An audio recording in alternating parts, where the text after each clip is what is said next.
We'll give the space to Wojciech, who's going to talk to us about, the title is Around the Serverless in 180 Days.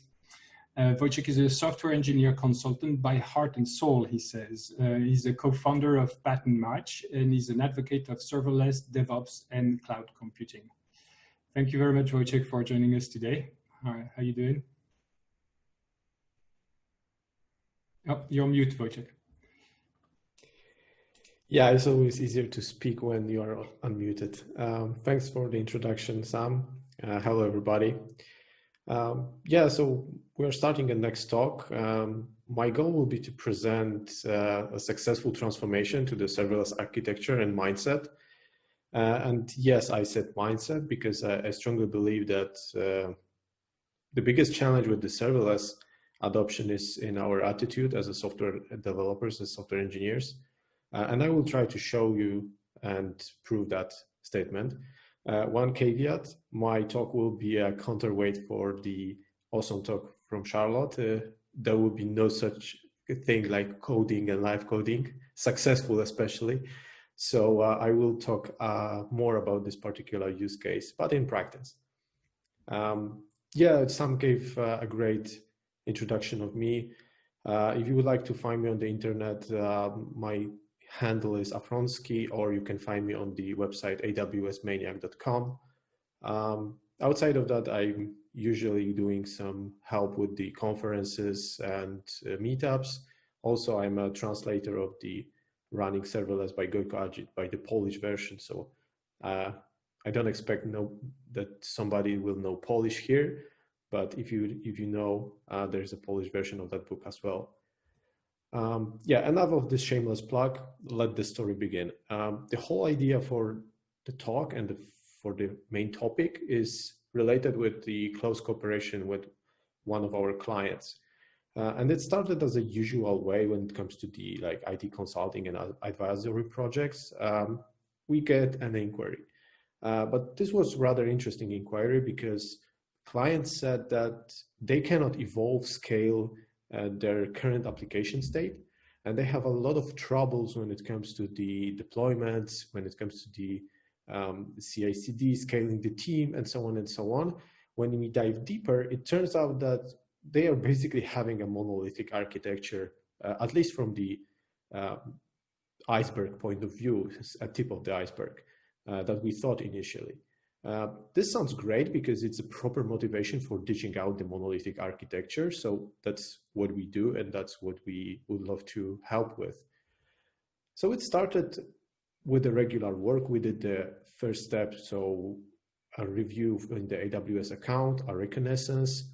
We scheduled an initial meeting with them, and last but not least, we planned a kickoff workshop to get started and get ready for the traction. And the review revealed actually a typical syndrome for the unfinished cloud migration. At the beginning, obviously, there's an euphoria when it comes to moving to the cloud. You move everything, you are happy with building the momentum, everyone is excited, and it stops. Why it stops? Most likely because we didn't change our behaviors, utilization patterns, and so on and so on. As an effect, we are using cloud, in this particular example, AWS, like a hosting when we are spending like $8,000 per month monthly on the infrastructure as a service solutions and services. And by the way, this is a common problem related with the cloud migrations, but also with setting up multi-clouds and similar stuff. It sounds great on paper. In practice, it is a hard thing to do. And especially when it comes to the multi-cloud, if you would like to extract a common denominator and effectively use just the virtual machines, storage, and probably virtualized networking, you will be basically stripping off the cloud benefits from you. And this is not how we should use the cloud. It's like tipping a toe in the ocean and claiming that you are swimming right now. On the other hand, it requires huge effort, resources, and courage to do a deep dive. But that was just the tip of an iceberg, as I said. When we do the initial discovery meeting, we have revealed another problem. It is not only a monolithic architecture, but monolithic infrastructure. One beefy EC2 instance that holds everything, including beefy SQL server, with multiple databases.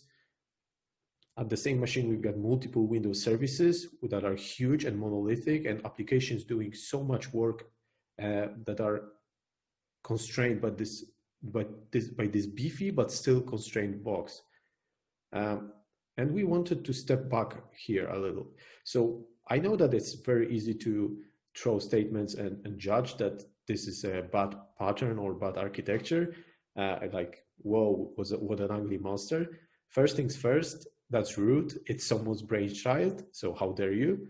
And secondly, it's earning money. So on a daily basis, it's actually much better than a paid consultant that says you that you are doing something wrong. So it is a challenge and someone that already feels the pain of the database migration that is just around the corner, because we clearly see that if you would like to separate all those problems, you need to exclude the database from the host and so on and so on. That's not something you want to touch as a first place. Additional problem with this database is that, according to the diagram, they're using this database like a queue. And this has several problems, starting with basically heavy purges that affects everybody else, going through scalability, table sizes, ending with the architectural issues like rigidity and coupling through database. Again, it's easy to judge, but it works, earns money. We need to solve that, and we need to attack this efficiently. The right question to ask is how to replace that structure efficiently. And being completely serious, what we can do here, because there's additional problem related with this particular client. Microservices are not helping here at all, because I think that we need to react much smarter. If we will introduce microservices, we will need to spend time to learn and gain the operational knowledge in the first place. But those two problems are at the moment severely hurting the company. So we don't have so much time and years to learn this operational knowledge, build it, spend time on redesign, complete replacement, and so on and so on. Another example, maybe can we use some technology like Kubernetes? First and most importantly, this company does not use containers at all. So plain VMs, Windows services, no operational development knowledge about the Docker, not talking about Kubernetes itself. And secondly, Kubernetes itself will not solve the problem of the monolithic application anyway. So we decided to do a different approach and different strategy here. We basically, instead of going through the dive deep and 2 years long migrations, we applied another constraints on ourselves and gave ourselves 6 months to deliver a valuable business solutions. And I know it sounds counterintuitive, but adding more constraints to the problem allows you to solve them more efficiently, because you need to focus on the right things. You need to prioritize properly. And Timebox is a very useful constraint, because according to the Parkinson law, which is lurking in the dark, any kind of work tends to expand as it fills the time available for the completion. So basically you will spend as much time as you can on solving the task. Then we apply the decomposition, and we seek for the happy paths and the business value that is hidden there. In this way, we have identified the architecture seams when we listed most painful points, where most were related with the data intake, but also scalability and integration with other subsystems. And we deliberately skimmed over the database migration project, because we clearly observed that it's not feasible to do in a 6 months time frame, as it is heavily tangled not only with our part of the system, but also with other multiple subsystems and various components.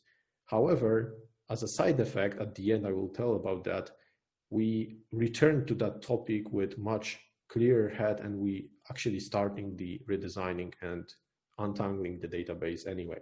But that was a side effect that we didn't expect. So let's talk about the scope of the 6 months pilot project that we choose. First things first, let's talk about the services.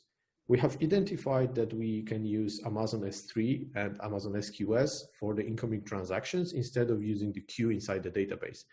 And that was already a huge win, because we can employ such stuff like a S3 lifecycle instead of periodical purges of the databases. So we offloaded everything to the fully managed service in order to save some time and resources. Another quick win was related with when we have too many files to operate on S3. And if you would like to move those files and do some batch operations on that, S3 has another functionalities that allows you for that. So another great win when it's choosing that particular service to fit here. Also such stuff like Amazon Athena and others help with the troubleshooting and debugging during the process, because clearly we need to have visibility in those transactions anyway. When it comes to the processing pipeline, we are essentially leveraging the SQS for incoming events, and for the processing side, we are using AWS Fargate for stateful processors and AWS Lambda for stateless processors. The difference between those two is, as name suggests, in some cases we need to have a state from the database. We are leveraging DynamoDB here as a hot cache and also configuration layer. But additionally, we can have logic split and do some stateless processing on the Lambda, which is much easier for us to manage and to not worry about the operational side. When it comes to the troubleshooting and errors, we leveraging SQS again with the dead letter queues. This allows us to both for reprocessing and troubleshooting. Last but not least, we still have this legacy database at the end. So how to avoid to hammering this database down? And we basically came up with a not ideal, but working solution when we have basically a concurrency controlled writer via SQS queue and controlled either AWS Fargate or AWS Lambda, depending on the use case.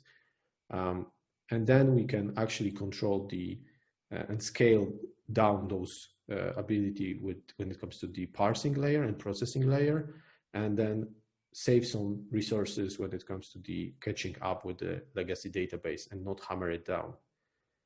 And we have identified additional wins in the process, and some of them were related with the tools anyway. So first things first, we have the ability to leverage the AWS serverless application model, which is out the first experience with the CloudFormation. If we will tackle the whole issue of introducing too many things to the team, CloudFormation is another problematic thing that you can introduce, and you can kill the spend so many time to learn that operational knowledge and learn the interesting details and quirks and so on and so on. Instead, we actually offloaded that to the SAM, and that helped us when it comes to the development layer. Additionally, we've got a huge amount of luck. Some of you who are working with .NET Core in AWS knows that AWS is not particularly hesitant to add new versions very quickly. But thankfully, 3.1 landed just in time when it comes to the Lambda support for us. And the migration from 2.0 to the 3.1 was instantaneous, and people actually did that job very well. When it comes to the choosing proper cutoff points, this also helped us tremendously because, as I said, leaving the database as is helped us to save some resources, and scalability was not a huge problem for that particular solution. As it turns out, it was more related with the development and evolution layer of the monolith that they need to deal with. So we actually splitting bit by bit the monolith in the smaller bits and smaller applications, and we are leveraging the serverless fully managed services to actually offload the operations and save some time. Additional problem and the cutoff point was related with the entry point, because we had to preserve the existing layer in order to have the all networking layers and intrinsic details with the specificity of the example. The one thing that I can tell for sure is that we've got a lot of edge locations that are whitelisted, and we are operating in a strict network environment. So it requires from us to preserve the same IPs that are whitelisted and so on and so on. So the entry point for the data intake had to be exactly the same as is, but we actually were leveraging the ability to use the feature flags and redirect the flow of the application inside the monolith instead. And yeah, that was a very interesting migration. However, not at all was bread and butter during that process. The truth is that we have very little technical issues on the path, and that's a great thing. Obviously, there are some traps within services, like in case of Amazon S3, we've got the problem with S3 event notifications and probably once delivery, as we snarky commented out the documentation for the AWS side. So there is this feature that allows you to put object inside the Amazon bucket, and then you will receive a notification as a result that can be processed by the Lambda, for example. Unfortunately, there are no guarantees regarding order, delivery time, delivery even as a completed delivery. So we snarky commented that they are implemented probably once delivery there. Additional problem is related with the costs, and there is a star in the pricing that if you are doing a lot of small puts and gets for so many small files, you will probably pay a lot for the requests, not for the storage. So that's another problem that we need to tackle, and we actually resolved with the use of another service, because we implemented the Kinesis Data Firehose in order to leverage that. We've got some small issues with the X-Ray and integration with .NET Core for AWS Lambda and SQS, but that was not so problematic to fight with. And we obviously have the challenges with local development and debugging when it comes to the mindset and adjustments. But that was not a huge deal when it comes to the whole migration. There's a totally different set of the problems lurking in the darkness, in my opinion, and that was related with the peopleware. Let's tackle those one by one. The problem with the local development was partially technical, but also related with the change in the mindset. I think that additional problem with outside of the local development, there is the additional challenges related with the event-driven architecture and understanding how it works. So people had some issues and troubles with understanding the EDA and how Lambda operates, what is the pricing model, what is the operational model, and so on and so on.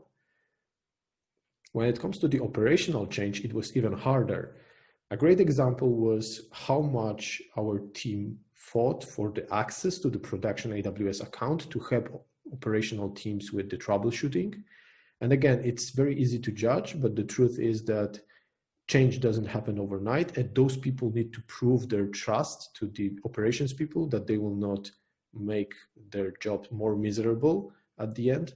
So we eventually got the access, but it was related with the trust, and we need to prove that we can gain that trust and behave like a good citizens to the infrastructure. Another point related to the Terraform versus CloudFormation AWS SAM sounds like a technical issue, but it's not a technical issue at all, because it was basically an old versus new thing. We are introducing AWS SAM that was much easier for us, much more natural when it comes to the software development and integration with the CI/CD and the whole continuous delivery pipeline. The problem is that the operational side used Terraform on a daily basis.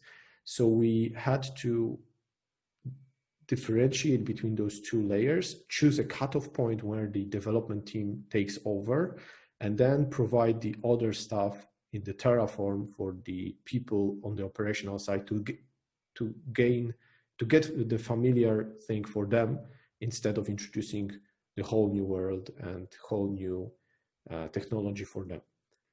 And last but not least, we've got constant fights with the priorities between the old and new platform. It is the typical thing that you need to deal with if you are redesigning something. You need to be prepared for that, and old priorities will always preempt your people that are involved in the new project. Again, it's understandable, but you need to have plan how to deal with that and bounce back those requests. And at the moment, project and team has a full product ownership. Project goes well. They are delivering regularly. They do deployments frequently, like 2-3 times a week, do onboards and redesign the further parts of the monolith by splitting the complexity and so on and so on. Everything sounds great. And yeah, my job as a consultant should be done, and we should be like in the fairy tales, like they live happily ever after, right? That was a partial thing, because COVID-19 strikes back and attacked our reality. And I know that many businesses was tremendously hit by the whole pandemic situation, but this particular client actually received a unique opportunity too. And there was another project that was in need when it comes to the serverless migration. This time it is a greenfield because they have a new team which has no AWS experience, and they have 3 weeks to deliver MVP. The truth is that they have 4 weeks, but they spent 1 week to actually prepare the designs and evaluations if they can do it with the old infrastructure. The truth is that they did the evaluation and they couldn't. So we need to tackle this a little bit differently.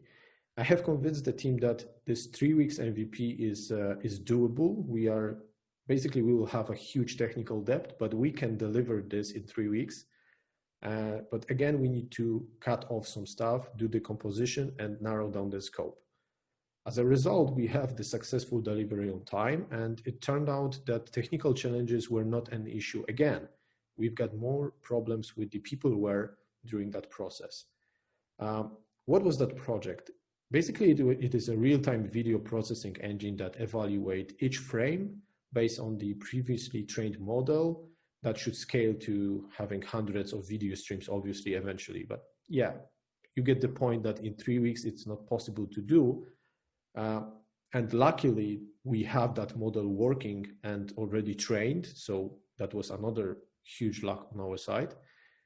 But there were some caveats as well. We obviously do everything with the serverless and fully managed services on AWS to cut as much time as we can in the implementation. But, and it actually paid off, but it introduces a little bit small fights with the features. For example, we've got small fights with Amazon SageMaker in order to convert the model format that we have to the corresponding one inside SageMaker. There are some REST API limits that we hit.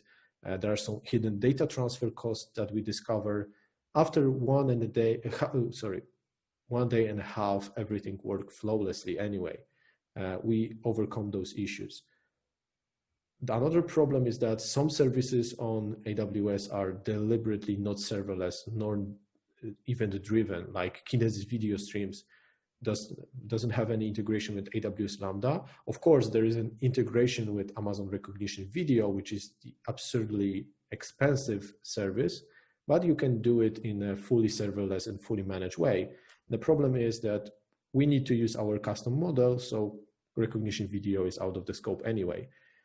If you would like to do the custom implementation for the consumers for the AWS Fargate, we actually spent full 2 weeks to implement that on our side in order to have a scalable and also working version of the whole layer.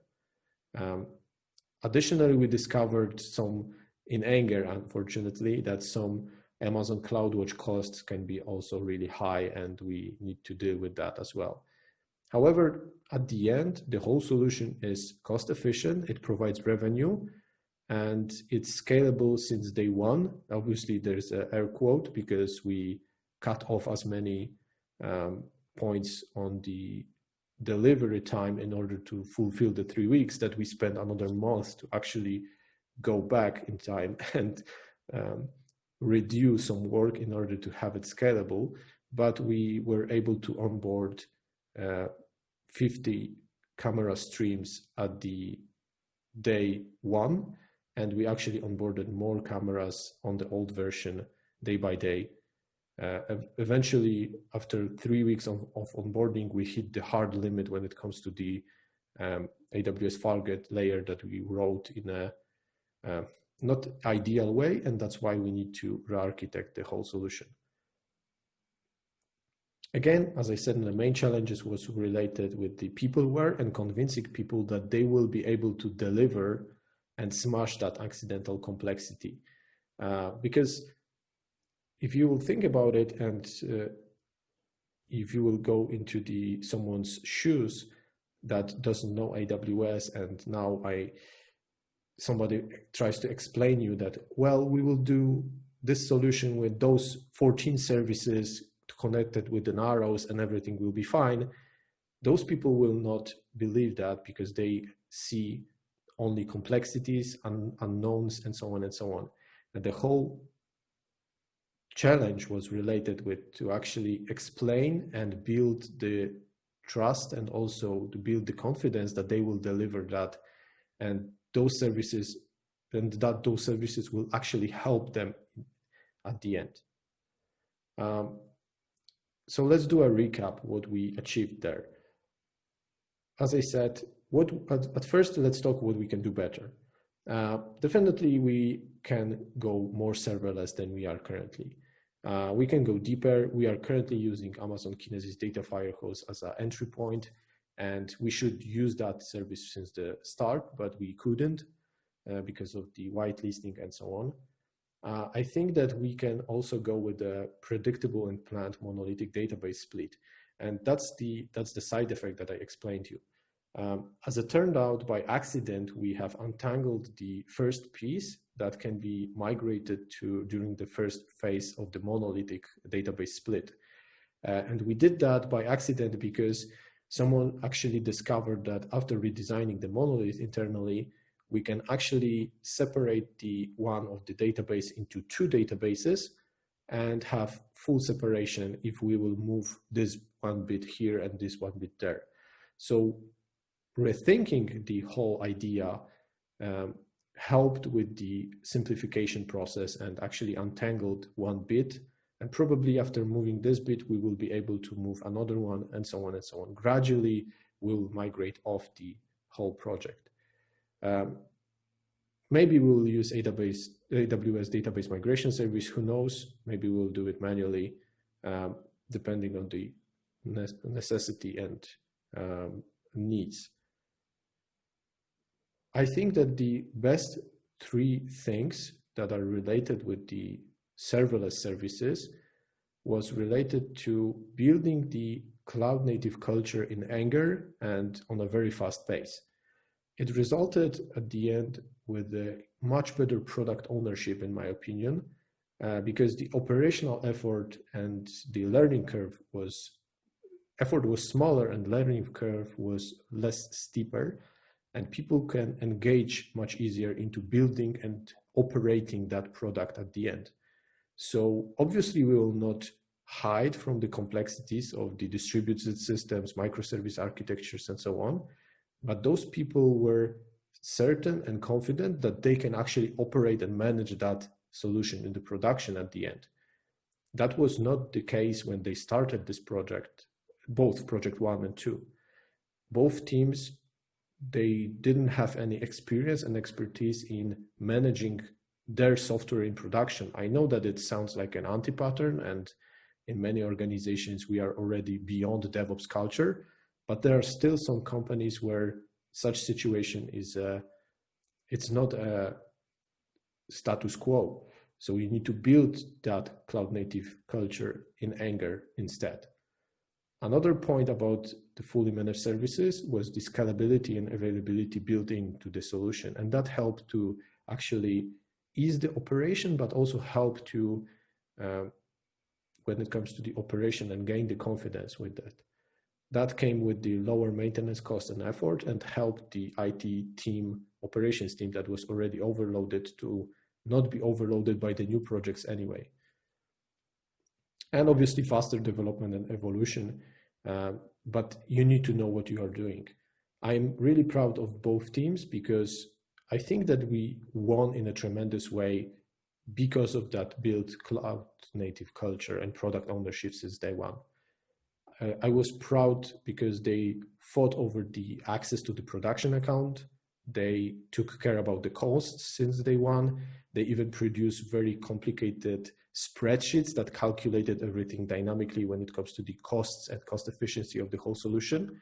So we built very interesting product ownership culture inside, thanks to the ability to deploy in less complicated way than we planned to, and we could do with the microservice architecture, for example. I would like to emphasize on 3 things at the end. I think that the challenge with serverless, it's not technical. It requires culture and people shift, a mind shift in particular. I think that the both teams actually proved that. We have introduced cloud native services, new programming paradigms like event-driven architecture, new architecture moving from monolith to serverless, Docker, because eventually we use Docker with the Fargate, and people smashed those technical issues without any problems.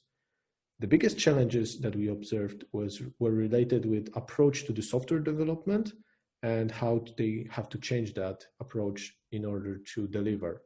And overcoming that complexity and building that confidence was the key part of the success for the both project, I think.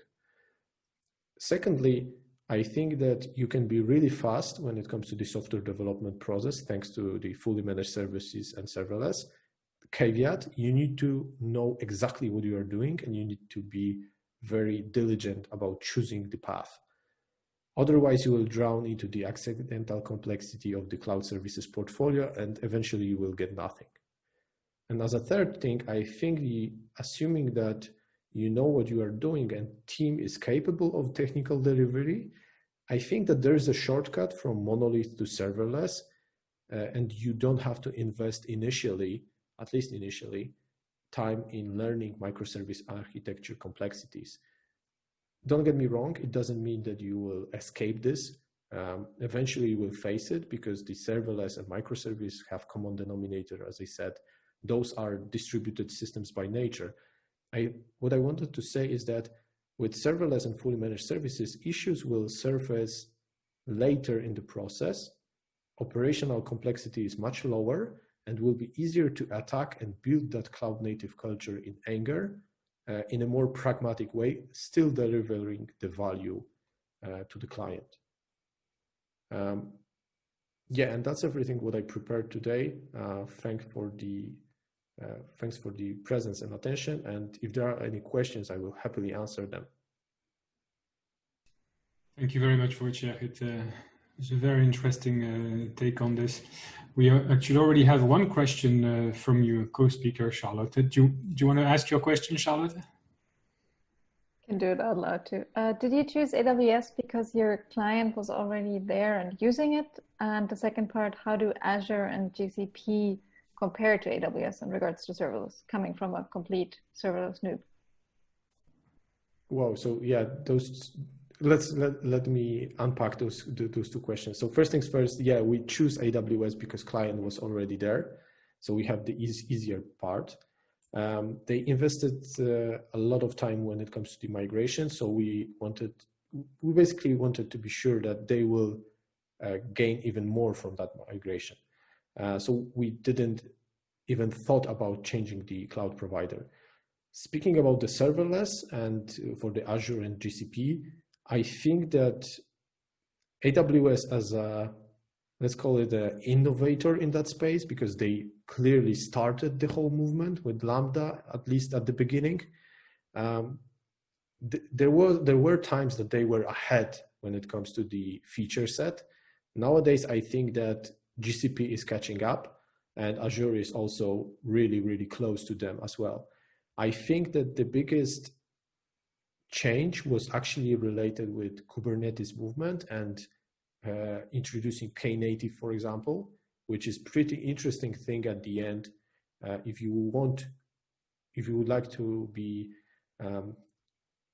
vendor locking safe, I know that I'm putting air quotes deliberately because it's not that simple, but Still, I think that due to the Kubernetes movement and Knative and stuff like that, they are attacking from different angles, and they are trying to catch up with the AWS.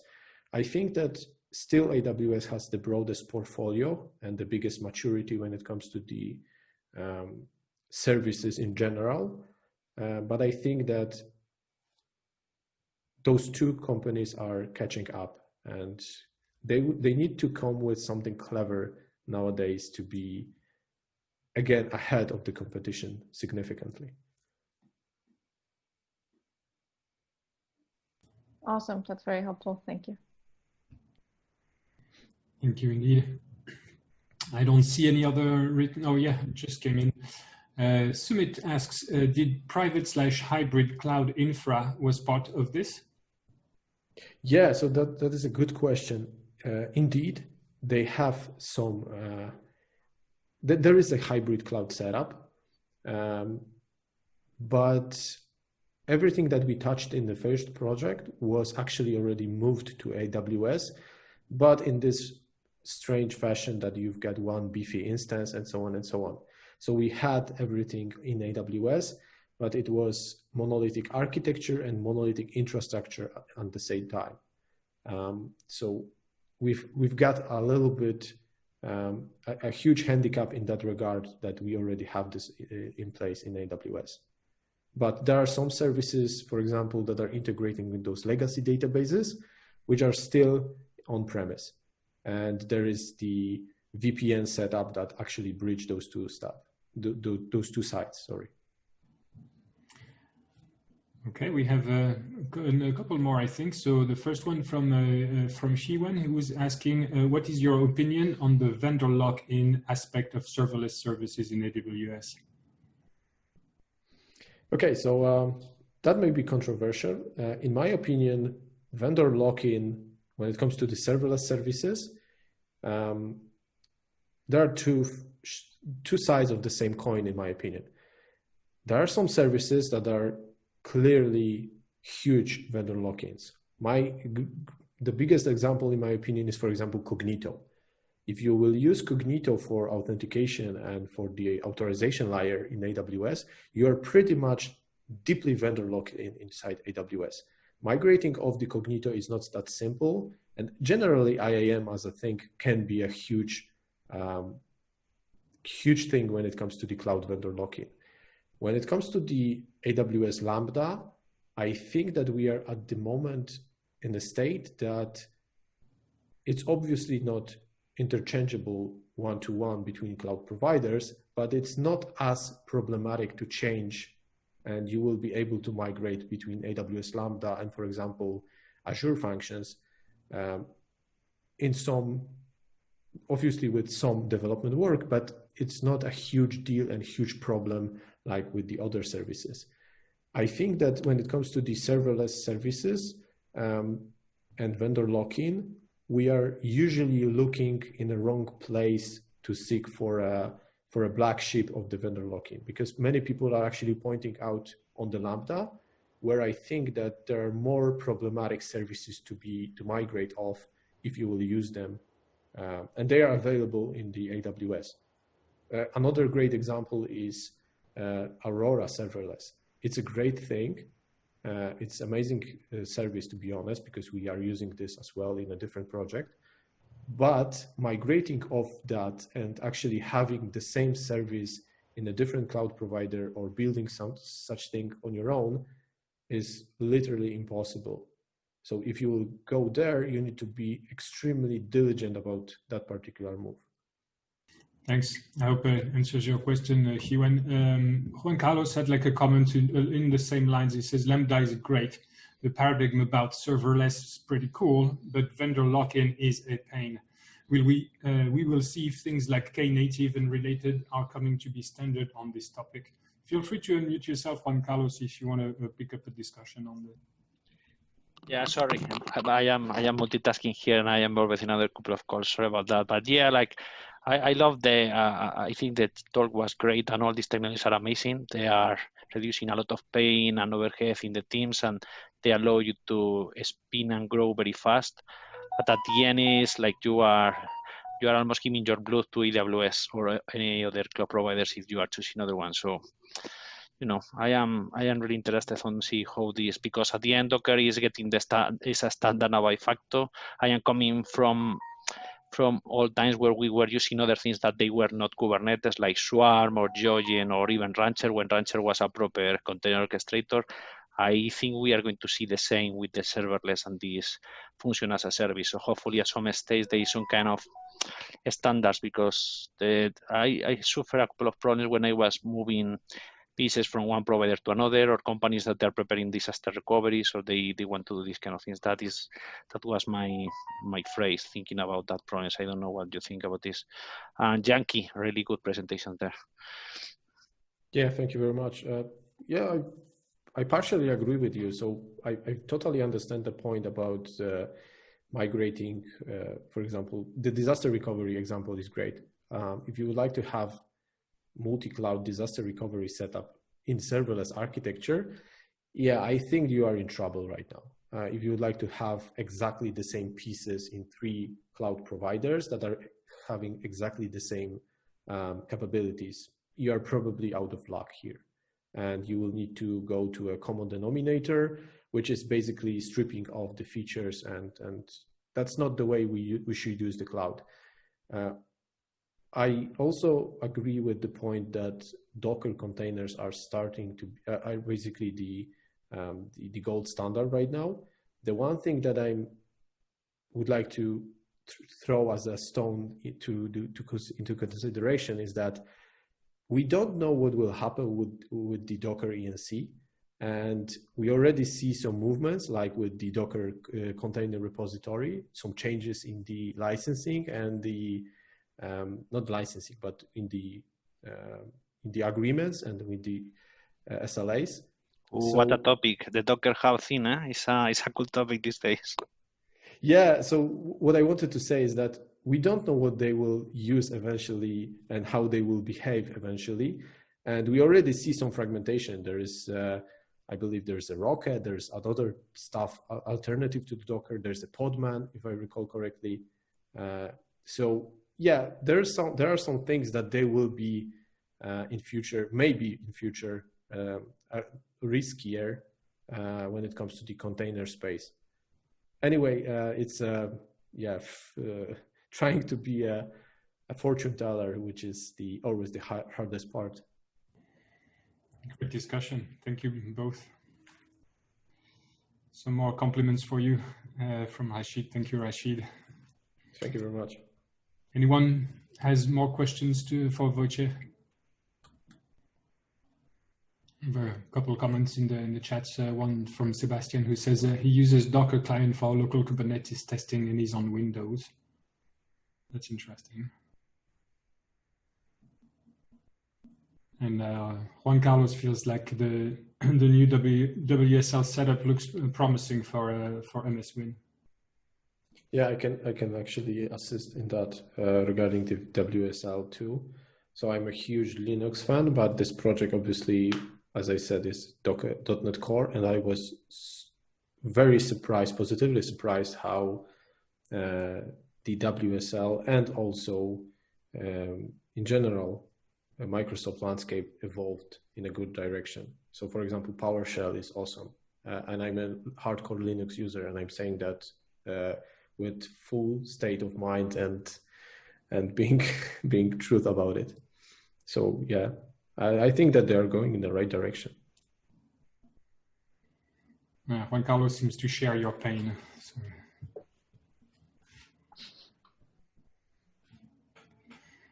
Again, thank you, everyone. Again, if anybody has like another topic they want to discuss, feel free.